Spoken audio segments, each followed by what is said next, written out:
Hello friends, today I am going to start with 10th standard science 1 chapter, that is gravitation. This gravitation is a part of the physics and the whole physics depends upon the imagination. Before starting with this chapter, first I am going to discuss what are topics involved in this chapter. The first topic which is involved in this chapter is gravitation, where you will study the gravitational force. And second topic which is involved in this chapter is circular motion, where you will study the centripetal force. And the third topic which is involved in this chapter is Kepler's law. And the fourth topic which is involved in this chapter is universal law of gravitation, Newton's universal law of gravitation. And fifth topic which is involved in this chapter is acceleration due to gravitational force of the earth. And the sixth topic which is involved in this chapter is free fall.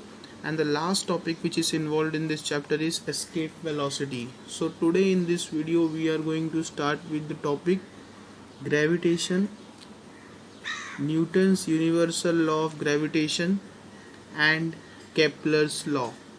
So remaining topic will continue in the next video. Hope you understood the topics which are involved in this chapter. So we will see one by one. The first topic I am going to start, that is gravitation.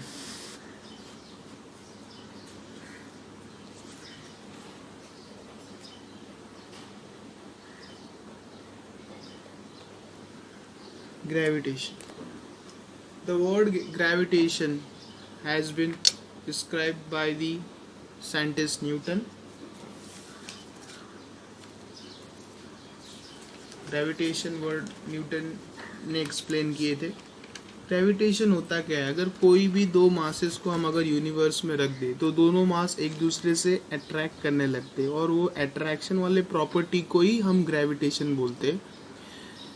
तो definition क्या हो जाएगा इसका? The property of attraction between two bodies in the universe is called as a gravitation. लिख लेता हूँ मैं. The property of attraction between two bodies in the universe is called gravitation. कोई भी दो बॉडी को अगर यूनिवर्स में रख दो तो दोनों अट्रैक्शन वाले प्रॉपर्टी दिखाएंगे और वही अट्रैक्शन वाले प्रॉपर्टी को हम क्या बोलेंगे? Gravitation. And the force which acts during this attraction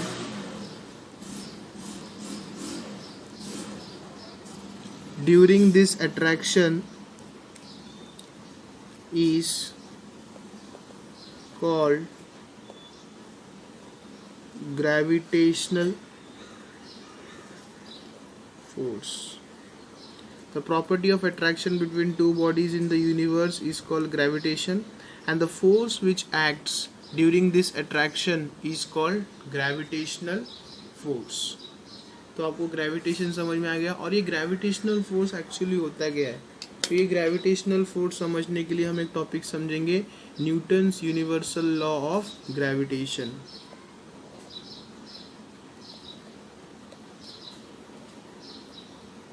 Newton universal law of gravitation. Newton universal law of gravitation बोलता क्या है? सुनिए.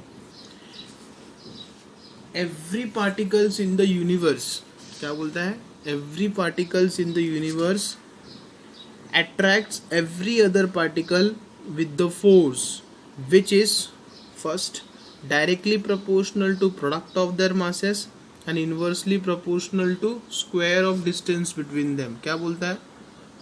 Every particles in the universe, मैं आपको समझाऊंगा. Every particle in the universe attracts every other particle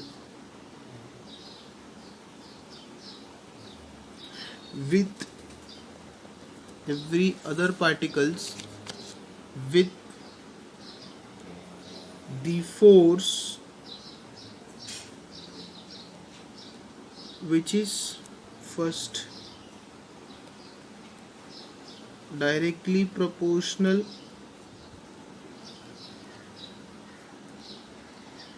to the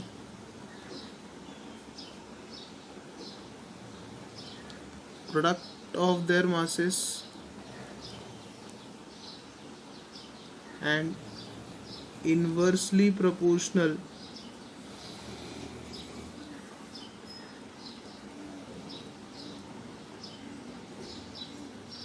to the square of distance between them. मैं आपको अच्छे से समझाऊंगा. क्या बोला इन्होंने? Every particles in the universe attracts every other particles with a force which is directly proportional to the product of their masses and inversely proportional to the square of distance between them. इसका मतलब क्या? इसका मतलब ये कि अगर मैं दो मास ले लूँ,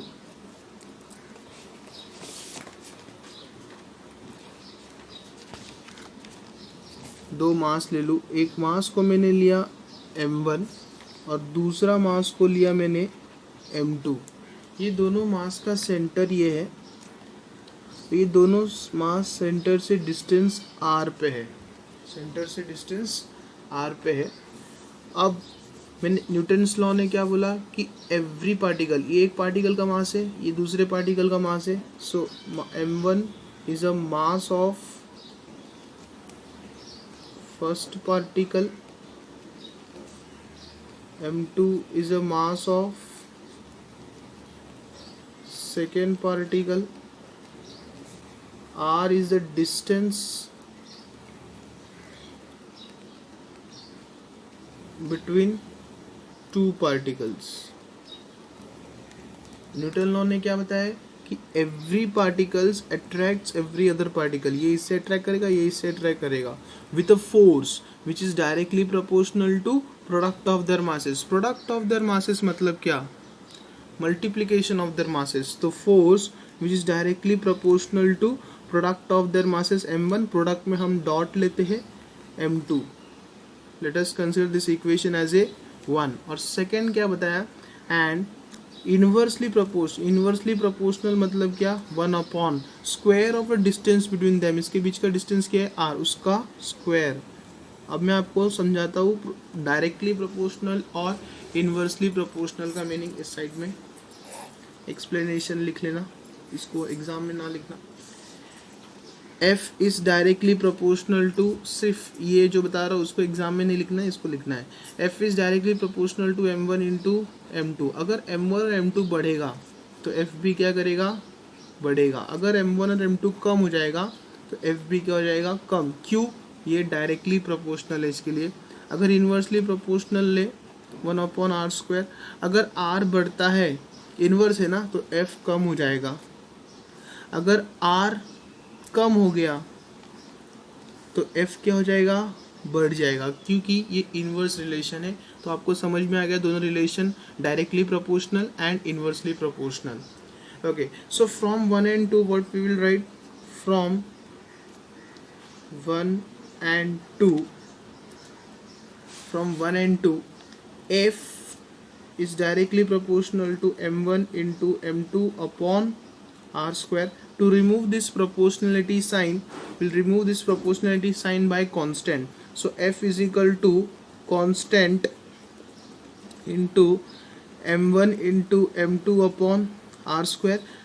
ये constant को किसी एक से डिनोट कर देंगे, that is g, that is m1 into m2 upon r square, where g is called as a gravitational constant or universal constant. तो ये जो कांस्टेंट हमें मिला है ना g, f is equal to g into m1 into m2 upon r square, this is known as gravitational force. कौन सा force है ये? Gravitational force.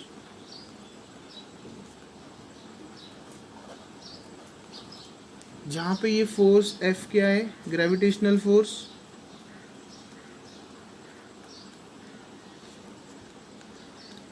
m1 क्या है, same mass of the first particle,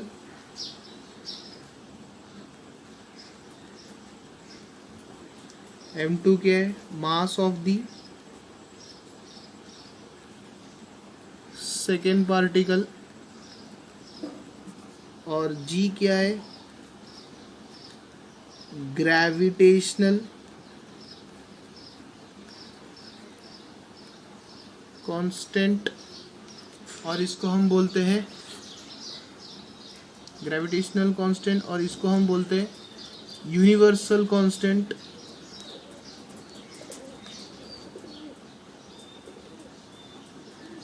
और ये r क्या है, डिस्टेंस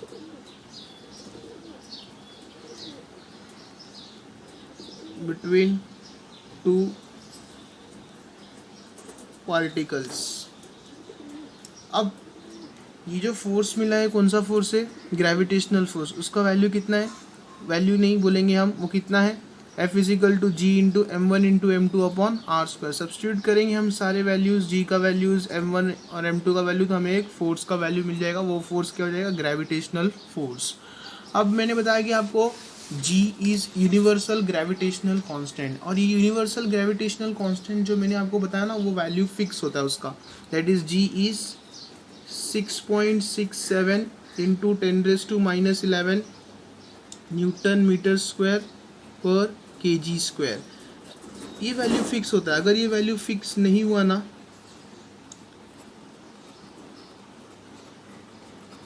तो जो पार्टिकल्स अट्रैक्ट हो रहे वो टूट जाएंगे, वो दोनों के बीच में डिस्टर्बेंस क्रिएट हो जाएगा अगर ये वैल्यू फिक्स होता है। इसके लिए देखो, सन के अराउंड अर्थ घूमता रहता है पूरा ईयर कंप्लीट करने के लिए, वो डिस्टर्ब क्यों नहीं होता है, क्योंकि उन दोनों के बीच में जो घूमने का जो वैल्यू है, फोर्स ऑफ अट्रैक्शन है, वो सेम है।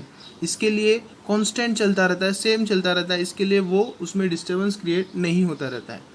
और भी बहुत सारे एग्जांपल है ऐसे आप कंसिडर कर सकते हैं, बट जो जी का वैल्यू है वो फिक्स रहता है। अगर फिक्स नहीं होगा तो डिस्टर्बेंस क्रिएट होगा। सर ये जो न्यूटन मीटर स्क्वायर आपने लिखा, ये क्या है, आपको ज़रूर सवाल आया रहेगा। ये SI यूनिट ऑफ जी है, SI यूनिट ऑफ जी क्या है, न्यूटन मीटर स्क्वायर पर kg स्क्वायर। सर ये आता कैसा है, देखो इस तरह से आता है। फोर्स का फॉर्मूला कैसा है, g into m1 into m2 upon R square. तो g क्या हो जाएगा, F into R square upon m1 into m2। Force F क्या है, फोर्स, उसका यूनिट न्यूटन होता है। आर क्या है, डिस्टेंस, उसका यूनिट क्या होता है, मीटर। और m क्या है, मास, उसका यूनिट क्या होता है, kg। तो आप जब इसको सब्स्टिट्यूट कर दोगे, g newton metre square kg into kg square, ये आपको मिल गया इसका SI यूनिट ऑफ g। तो आपको फिर से एक बार रिवीजन करा देता हूँ, gravitation, Newton's universal law of gravitation. तो हमने ग्रेविटेशन में क्या देखा, the property of attraction between to body in the universe is called as gravitation, and the force which acts during this attraction is called as a gravitational force। ये समझ में आ गया। अब हमने देखा था कि Newton's universal law of gravitation, Newton universal law of gravitation क्या होता है कि कोई भी पार्टिकल एक दूसरे पार्टिकल से अट्रैक्ट करेगा, उसके बीच में एक फोर्स क्रिएट होगा, जो हमने ग्रेविटेशन में भी देखा। कोई भी पार्टिकल को यूनिवर्स में रख दो, वो अट्रैक्ट करना स्टार्ट कर देगा। अब यहाँ पे भी वही है, कोई भी पार्टिकल दूसरे पार्टिकल से अट्रैक्ट करेगा, उन दोनों के बीच में फोर्स लगेगा। वो फोर्स क्या होगा, पहला directly proportional to product of their masses, दोनों मास का प्रोडक्ट होगा। Second inversely proportional to square of distance between them, ये उसका कंडीशन होगा। तो अगर हमने देखा कि अगर दो पार्टिकल को ले लूँ, मास m1 और m2, उन दोनों को मैं रख दूँ तो दोनों अट्रैक्शन करेंगे, ग्रेविटेशनल फोर्स लगेगा। हाँ, वो फोर्स कितना होगा वो हमने कैलकुलेट किया। m1 is mass of the first particle, m2 is the mass of second particle, r is the distance between two particle. तो फर्स्ट कंडीशन से हमें क्या मिला, F is directly proportional to m1 into m2। And F is inversely proportional to R square. और ये proportionality को समझने के लिए हमने यहाँ पे कुछ कंडीशन समझे। क्या समझे?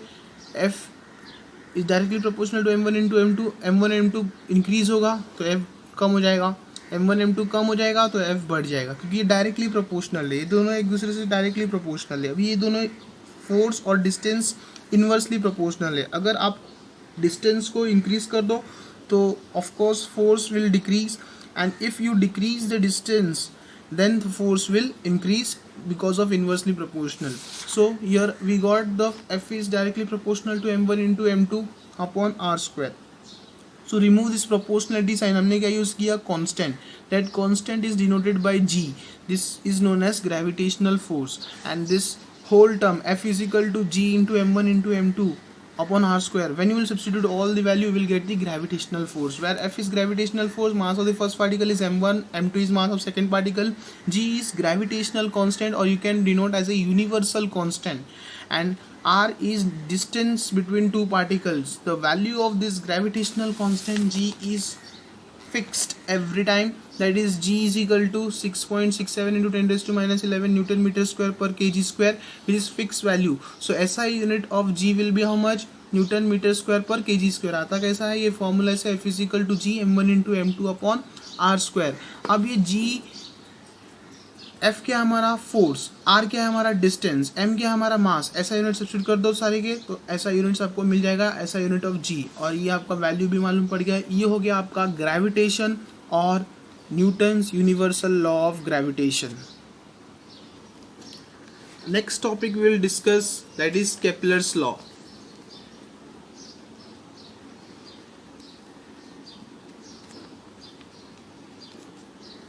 केपलर्स लॉ, केपलर्स लॉ, जैसे हमने बताया कि आज हम तीन टॉपिक डिस्कस करेंगे। पहला टॉपिक डिस्कस किया ग्रेविटेशन, दूसरा टॉपिक डिस्कस किया Newton's universal law of gravitation. अब हम डिस्कस कर रहे हैं केपलर्स लॉ, उसके बाद कुछ सॉल्व एग्जांपल और न्यूमेरिकल सॉल्व करेंगे। केपलर्स लॉ, केपलर्स लॉ क्या होता है? केपलर्स ने तीन लॉ बताए थे मोशन ऑफ प्लैनेट और सन के बीच में जानने के लिए। अब मोशन ऑफ प्लैनेट और सन के बीच में आने के लिए क्या वो कितना एरिया कवर करते हैं, कितने टाइम में कवर करते हैं, एक्चुअली सन कहाँ पे होता है, प्लैनेट ऑर्बिट में कहाँ पे होता है, उन दोनों के बीच का डिस्टेंस, उन दोनों के बीच का एरिया कवर्ड, ये इन्होंने तीन लॉ में एक्सप्लेन किया। और time period of the revolution, ये तीनों लॉ में उन्होंने बताया है। तो हम केपलर्स लॉ के लिए पहले डायग्राम बना लेते हैं केपलर्स लॉ का। यहाँ पे सन को सिचुएट किया उन्होंने, और एक एलिप्टिकल ऑर्बिट है। कौन सा ऑर्बिट है? एलिप्टिकल ऑर्बिट, जहाँ पे प्लैनेट रिवॉल्व कर रहे हैं। प्लैनेट ए, प्लैनेट बी, ये सन से इतना डिस्टेंस पे है, ये डिस्टेंस मानो, और इतना इन्होंने एरिया ऑक्यूपाई किया है। अब दूसरा प्लैनेट ले लो सी और डी, इन्होंने इतना एरिया ऑक्यूपाई किया है। अब थर्ड प्लैनेट ले लो ई एफ, इन्होंने इतना एरिया ऑक्यूपाई किया है। ये कौन सा ऑर्बिट है? इलिप्टिकल ऑर्बिट है। मैं बार बार बोल रहा हूँ इलिप्टिकल ऑर्बिट है, लिख लेता हूँ मैं, एक मिनट। ये कौन सा ऑर्बिट है? Elliptical orbit. और ये क्या है मेरे? प्लैनेट, और ये मेरा सन। अब केपलर फर्स्ट लॉ क्या बोलता है? केपलर फर्स्ट लॉ ये बोलता है कि orbit of a planet, orbit of a planet in an ellipse with sun is at one end of the foci. ये एक फोकाई पॉइंट है। क्या बोल रहा है वो? Orbit of a planet, orbit of A planet in an ellipse with sun is at one end of the foci. So Kepler first law में लिख लेता हूँ, orbit of the planet, the orbit of a planet is an ellipse। और आपको बहुत ही एक interesting बात बताता हूँ, ये जो क्वेश्चन है वो 3 स्टार दे दो क्वेश्चन को। पूछे गए 3 मार्क के लिए पूछ सकते हैं। 3 लॉ 3 मार्क्स। फर्स्ट लॉ क्या बोल रहा है? The orbit of a planet in an ellipse with the sun at one end of the foci. मतलब ऑर्बिट है प्लैनेट का, सन एक फोकाई में मौजूद है। सेकेंड लॉ क्या बोलता है? बहुत ही इंटरेस्टिंग है सेकेंड लॉ। जो ये प्लैनेट है और जो सन है, उन दोनों के बीच का जो डिस्टेंस है वो हर जगह के लिए सेम होता है। मतलब line joining the planet and the sun sweeps equal area. अगर डिस्टेंस सेम है तो एरिया भी सेम है। Equal area in equal interval of time. The line joining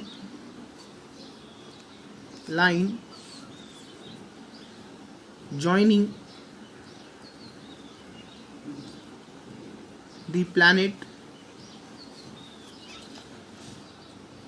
and the sun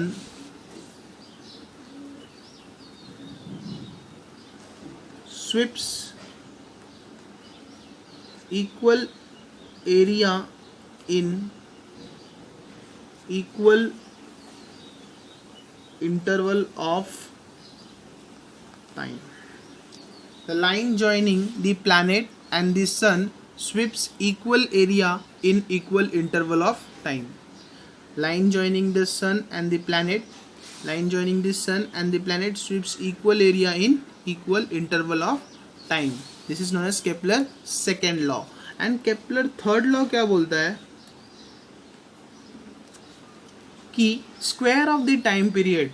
अब टाइम पीरियड क्या होता है? ये प्लैनेट रिवॉल्व करना स्टार्ट किया, यहाँ से वो रिवॉल्व करते करते यहाँ पहुंचा। मतलब एक रिवॉल्यूशन कंप्लीट किया तो उसका टाइम पीरियड कितना हुआ? 1। अब ये क्या बोल रहा है third law? The square of the time period of a revolution around the sun. ये जो प्लैनेट का बता रहा है वो square of the time period of the revolution around the sun is directly proportional to cube of the distance between the sun and the planet. The square of the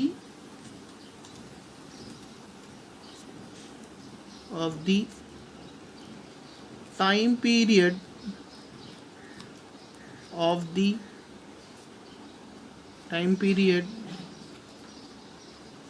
of revolution around the sun is directly proportional to the cube of the mean distance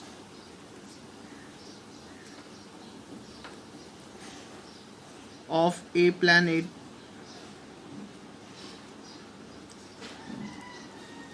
from the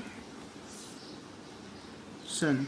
The square of a time period of a revolution around the sun is directly proportional to cube of a mean distance of planet from the sun. तो क्या हो जाएगा? Equation देखो, square of the time period is directly proportional to cube of the mean distance of the planet from the sun. मतलब समझ में आया ना? ये जो रिवॉल्यूशन कर रहा है इसका टाइम पीरियड का स्क्वायर किसके बराबर होगा? इसके डिस्टेंस के क्यूब के बराबर होगा। तो T square is directly proportional to R cube. जैसे हमने पहले बात किया, प्रोपोर्शनलिटी साइन मैंने आपको पहले समझा दिया है। अगर यहाँ पे डिस्टेंस बढ़ेगा टाइम पीरियड भी बढ़ेगा, डिस्टेंस कम होगा टाइम पीरियड भी कम होगा। तो प्रोपोर्शनलिटी साइन हटाना है तो मैं क्या करूँगा? कॉन्स्टेंट को लेके आऊँगा। तो T square upon R cube is equal to constant. ये कैसे आया मालूम पड़ा ना? सिंपली आर क्यूब को नीचे लेके गया, डायरेक्टली प्रोपोर्शनल यहाँ पे 1 रहा तो प्रोपोर्शनलिटी हटा दिया तो इज इक्वल टू लेके आ गया कांस्टेंट आ गया। इस कांस्टेंट को हम किससे डिनोट कर देंगे? के से डिनोट कर देते। तो T square upon R cube is equal to K. This is your Kepler's law. तो केपलर्स लॉ कुछ नहीं है, सन है, एक इलेप्टिकल ऑर्बिट है जिसमें प्लैनेट का रिवॉल्यूशन हो रहा है।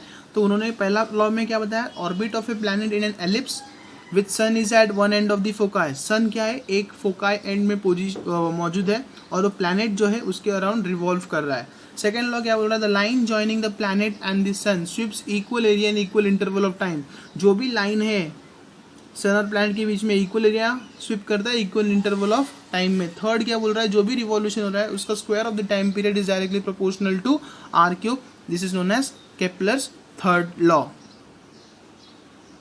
तो मैंने gravitation, Newton universal law of gravitation और केपलर्स लॉ एक्सप्लेन कर दिया है। अब कुछ न्यूमेरिकल की ओर देखते, और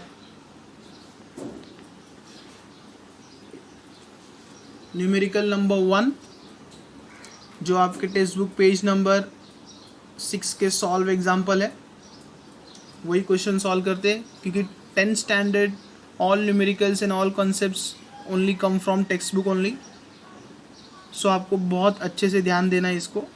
चलो देखते हैं पहला क्वेश्चन लिख लेता हूँ मैं। Mahindra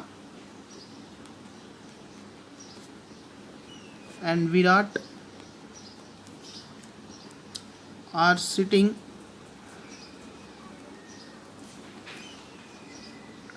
at a distance of 1 meter from each other.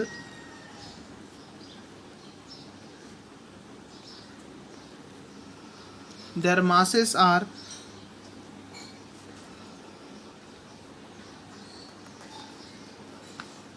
75 kg and 80 kg respectively.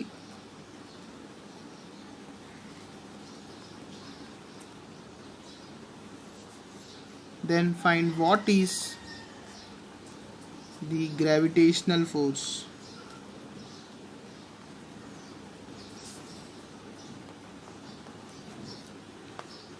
What is the gravitational force?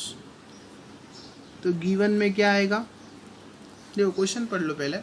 Mahindra and Virat are sitting at a distance of 1 meter from each other, their masses are 75 kg and 80 kg respectively. तो यहाँ पे महेंद्र बैठा है और यहाँ पे विराट बैठा है। इसका मास कितना है 75 kg, इसका मास कितना है 80 kg। ये m1 है, ये m2 है, दोनों का डिस्टेंस कितना है r, कितना है 1 मीटर। तो समझ में आ गया। यहाँ पे m1 कितना दिया है 75 kg, m2 कितना दिया है 80 kg और डिस्टेंस कितना दिया है 1 मीटर। कितना दिया है 1 मीटर। तो अभी हमें कैलकुलेट क्या करना है, ग्रेविटेशनल फोर्स। क्या करना है, ग्रेविटेशनल फोर्स।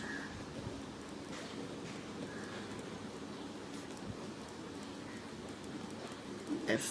तो फॉर्मूला आपको मालूम है ग्रेविटेशनल फोर्स का, क्या है formula, F is equal to G into m1 into m2 upon R square. तो सिंपली वैल्यू सब्स्टिट्यूट करना है। आपको g का वैल्यू तो मालूम है, g का वैल्यू कितना होता है 6.67 इंटू 10⁻⁻11 न्यूटन मीटर स्क्वायर पर kg square. Understood.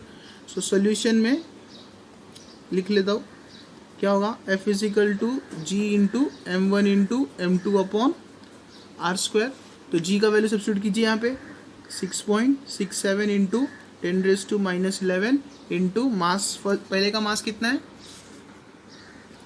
75 into 80 divided by 1 का होल स्क्वायर। तो अभी F कितना हो जाएगा 6.67 into 10⁻⁻11 into 75 into 80 divided by 1। Homework में आप क्या करिए, F का वैल्यू कैलकुलेट कर दीजिए। आपको आ जाएगा वैल्यू कुछ 4.002 इंटू 10⁻⁻7 न्यूटन। मल्टीप्लिकेशन कीजिए और F का वैल्यू आप कैलकुलेट कीजिए। अब नेक्स्ट क्वेश्चन देखते, एक और क्वेश्चन थोड़ा ट्रिकी क्वेश्चन। ट्रिकी क्वेश्चन क्या होगा कि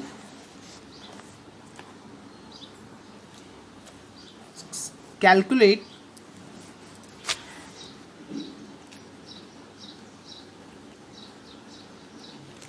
calculate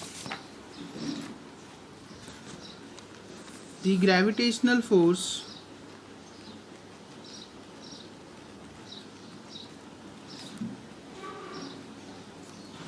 due to the earth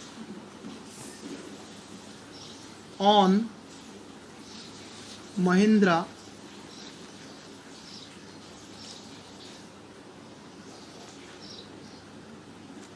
where the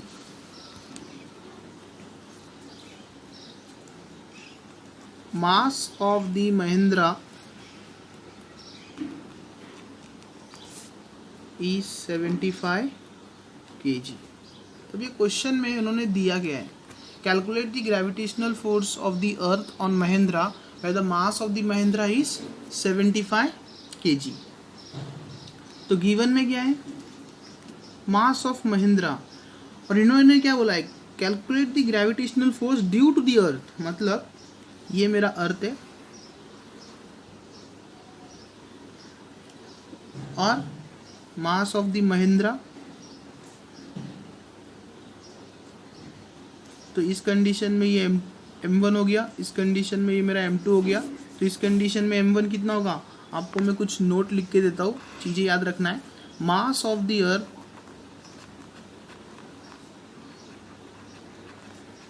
कितना होगा 6 × 10⁻24 kg। 6 × 10⁻24 kg is your mass of the earth and radius of the earth भी याद रखना है आपको।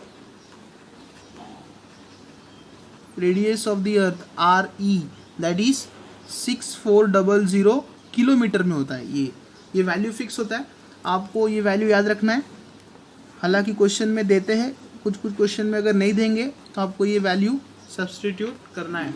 अब ये किलोमीटर को मीटर में कन्वर्ट कर दो, तो 1 kilometre is how much metre, 1000 metre, that is nothing but RE will be how much 6400 × 10⁻³ metre. अभी और भी इसमें सिंप्लीफाई कर सकते हैं आप, डेसिमल को 3 डेसिमल पीछे ले लो, 1 2 3, तो क्या देगा 6.4। 3 डेसिमल पीछे लिया मतलब क्या 10⁻⁶, तो RE will be what 6.4 × 10⁻⁶ is your radius of the अर्थ।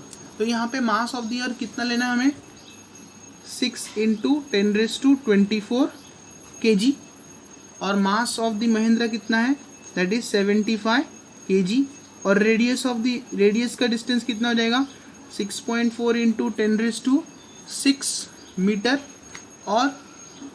और क्या है, और कुछ नहीं, हमें निकालना क्या है, हाँ जी का वैल्यू भी है ना 6.67 × 10⁻⁻11 kg²। तो निकालना क्या है टू फाइंड में, that is gravitational force. Gravitational force formula आपको मालूम है, F = G × m1 × m2/r²। तो यहाँ पे सॉल्यूशन में क्या हो जाएगा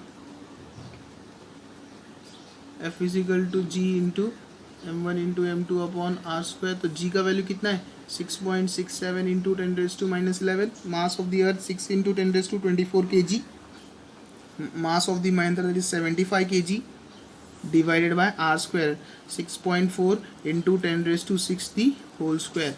इसको आप सॉल्व कीजिए और फोर्स का वैल्यू कैलकुलेट कीजिए।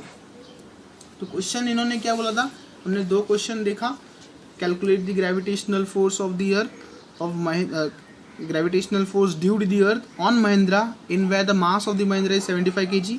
तो अब मास ऑफ द अर्थ कितना है, कांस्टेंट रहता है, आपको याद रखना है, that is 6 × 10⁻24 kg। Radius of the अर्थ भी फिक्स होता है 6400 किलोमीटर और उसको मीटर में कन्वर्ट कर दिया मैंने, तो 6.4 × 10⁻⁶ मीटर में कन्वर्ट हो गया, मीटर लिख लेता हूँ। ओके, मास ऑफ द अर्थ दिया है, मास ऑफ द महिंद्रा दिया है, रेडियस ऑफ द अर्थ दिया है, ग्रेविटेशनल कांस्टेंट का वैल्यू दे मालूम है आपको। और टू फाइंड में क्या करना है हमें, ग्रेविटेशनल फोर्स फॉर्मूला लिख दो, ग्रेविटेशनल फोर्स का सॉल्यूशन भी लिखो। F is equal to G into M1 into M2 upon R square substitute कर दिए वैल्यू और फोर्स का वैल्यू आप कैलकुलेट कीजिए इन होमवर्क। तो ये वीडियो पसंद आया होगा, अगर पसंद आया है तो लाइक करके सब्सक्राइब कीजिए मेरे चैनल को और बेल आइकन को प्रेस कीजिए ताकि अगला वीडियो आपको नोटिफिकेशन के द्वारा मिलता रहे। Thank you.